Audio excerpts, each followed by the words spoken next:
right, here's a look at what's going on. Satellite and radar, things are pretty quiet out there right now. Largely clear skies at this point, and that's going to mean a cold night across the board. 38 degrees in the metro.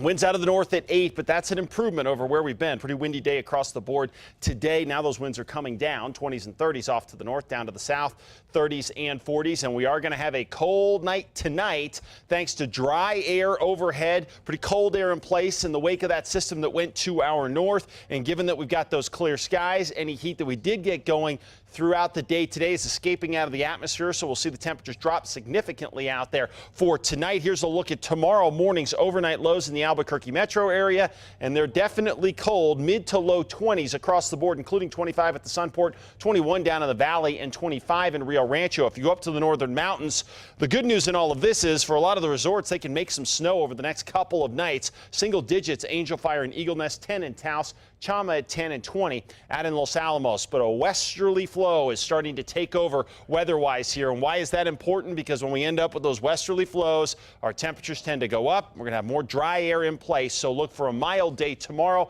and then we're headed for a pretty mild weekend on the way as well, with occasionally gusty winds out there. And it's been so close here over the past 6 to 8 weeks, where we've seen most all of the storms bottom out over Colorado and just not make it into New Mexico. And because of that, we've seen our snowpack thin significantly across the area here. And we've also seen, obviously, real drought concerns and real fire concerns. We are as dry as we've been to start a year since 2011.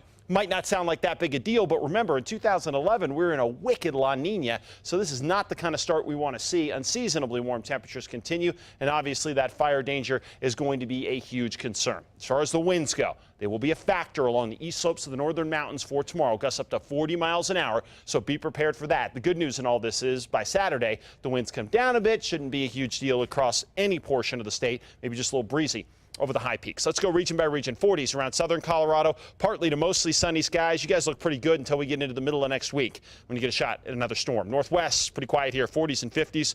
Cool start with plenty of sunshine later on in the day. Over to the southwest, mostly sunny skies. Mild afternoon, 60s and 70s for your highs. Over to the southeast, looks pretty good here as well.